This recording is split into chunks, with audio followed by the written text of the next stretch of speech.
اگر کامیاب ہونا ہے، خود کو کامیاب کرنا ہے، تو سب سے پہلے اپنے دل میں، یعنی آپ کے دل میں جو چھپا ہے وہ دوسروں کے سامنے بیان نہ کرو، کیونکہ یہ ہمارے پیارے آقا سرور کونین صلی اللہ تعالی علیہ وسلم کے سب سے قریبی صحابی جن کا نام حضرت عمر فاروق اعظم ہے، ان کا فرمان ہے کہ اپنے پوشیدہ رازوں کو پوش نہ کیا کرو، کیونکہ جب آپ اپنے پوشیدہ رازوں کو پوش کر دیتے ہو، دوسروں تک پہنچا دیتے ہو، تو پھر وہ تمہاری کامیابی کا سبب نہیں ہے، پھر تم ناکامیابی کی طرف جا رہے ہو۔ کیوں؟ کیونکہ لوگوں میں حسد پیدا ہو جاتا ہے۔ پوشیدہ راز ہیں، ان کو اپنے تک ہی رکھا کرو۔ تو اگر آپ کوئی بھی کام کرنے کے لیے جا رہے ہیں، کسی بھی کام کو کرنے کے لیے جا رہے ہیں، تو آپ اپنے کام کو جو کرنے والے ہیں دوسروں کے سامنے بیان نہ کریں، کیونکہ جس دن آپ کامیاب ہو جاؤ گے زمانہ آپ کو دیکھ لے گا، خود ہی دیکھ لے گا، پھر آپ کو بتانے کی ضرورت نہیں ہے۔ لیکن آپ پہلے ہی بتا دو گے تو پھر آپ کامیابی حاصل نہیں کر سکتے، کیونکہ لوگوں میں حسد پیدا ہو جائے گا، آپ ناکام ہو جاؤ گے۔ تو اس لیے کامیابی حاصل کرنا ہے تو ہمیشہ اپنے رازوں کو راز ہی رہنے دو، دوسروں کے سامنے نہ پہنچاؤ۔ اور اگر کامیاب ہونا ہے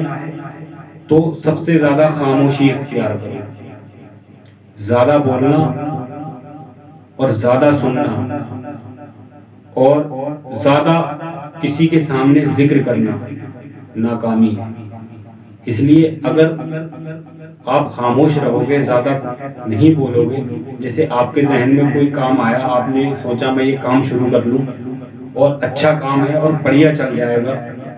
پھر آپ دوسروں کے سامنے ظاہر کر دو تو اس میں حسد پیدا ہو جائے گا، ارے فلاں انسان تو وہ کرنے والا ہے، وہ دوسرے سے کہے گا، وہ دوسرے سے کہے گا، تو ان دو چار لوگوں میں ایک شخص ایسا ہوگا جس کو حسد پیدا ہو جائے گا کہ یہ شخص یہ کام کر کیوں رہا، اس سے بہتر میں یہ کر لوں یا میں یہ کر لوں۔ تو اس لیے یہ ہے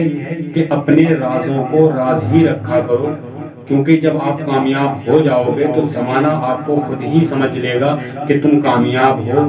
اس کام سے کامیاب ہوئے، اس چیز سے کامیاب ہوئے۔ تو اس لیے کامیاب ہونے سے پہلے اپنے رازوں کو راز ہی رکھا کرو، دوسروں کے سامنے پوش نہ کیا کرو۔ یہ ایک کامیاب بندے کی علامت ہے، جو کامیاب ہونا چاہتا ہے اس کی یہ علامت ہے کہ وہ اپنے رازوں کو کبھی پوش نہیں کرتا۔ آپ سے کوئی کچھ کہے آپ خاموش رہو، کچھ نہ کہو، اپنی زبان سے کچھ نہ کہو، صبر رکھو اور شکر رکھو، کچھ نہ کہو۔ اور دوسری چیز، پریشانی جب آتی ہے انسان کو تو وہ دوسروں کے سامنے ظاہر کرتا ہے۔ پریشانیوں کا حل کیوں نہیں ملتا انسانوں کو؟ اب ہر طرف دیکھو افراتفری کا عالم ہے، کوئی یہ پریشان ہے، کوئی اس وجہ سے پریشان ہے، کوئی اس وجہ سے پریشان ہے، کسی کو یہ پرابلم ہے، کسی کو وہ پرابلم ہے، کوئی ڈپریشن کا شکار ہے، کوئی بیماری کا شکار ہے، کوئی دولت کا شکار، کوئی کسی، مطلب ہر طریقہ کوئی نہ کوئی دنیا میں شکار ہے۔ لیکن اس کی وجہ کیا ہے؟ کیونکہ پریشانی آئی، اس نے اپنے رب کے سامنے پریشانی کو نہیں بتایا، اپنے رب کے سامنے نہیں رکھا اپنی پریشانی، وہ دنیا کی طرف دوڑ پڑا، دنیا کے سامنے پریشانیاں رکھنا شروع کر دی اس نے۔ پریشانی میں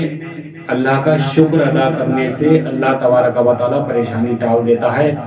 اور اس پریشانی کے بدلے میں اس کو اجر دیتا ہے، اور اجر دینے کے ساتھ ساتھ اس کو وہ چیز عطا کرتا ہے جو اس نے سوچی بھی نہیں ہوگی۔ تو اس لیے پریشانی آئے رب کی بارگاہ میں جاؤ، اپنے رب کے سامنے ہاتھ پھیلاؤ، کیونکہ ہم محتاج اس رب کے ہیں، کسی کے محتاج نہیں ہیں، کیونکہ یہ سر ہمارا اس رب کے سامنے جھکتا ہے۔ ہم اپنے رب کے محتاج ہیں، اور ساری زندگی جب تک ہماری سانسیں چلیں گی ہم اپنے رب کے ہی محتاج رہیں گے، اپنے اللہ تبارک و تعالیٰ کے ہی محتاج رہیں گے، اپنے پیارے نبی کے ہی محتاج رہیں گے انشاءاللہ تعالیٰ۔ تو ہمیں دوسرے کے سامنے اپنی پریشانی رکھ کر بیان کرتے ہیں اور اپنی پریشانی بتاتے ہیں، تو ان کے پاس ان پریشانیوں کا حل نہیں ہے، حل رب کے آگے ہے۔ اپنی پریشانی رب کے سامنے رکھو، انشاءاللہ تعالیٰ رب کے سامنے اس چیز کا حل ہے۔ حل چاہتے بھی ہو،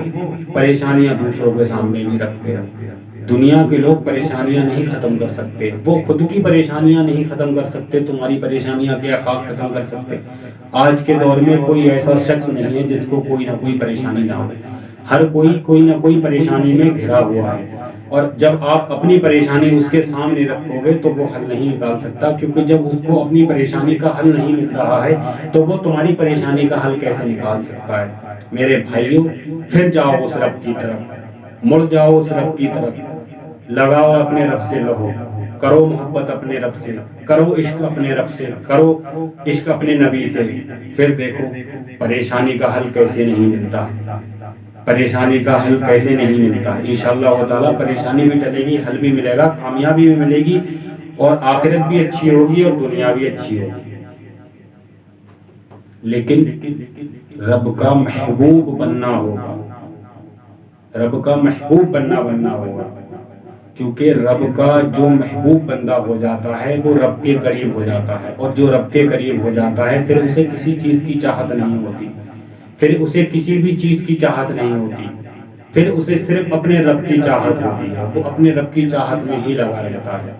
اپنی پریشانیوں کو دوسرے کے سامنے نہ ظاہر کریں،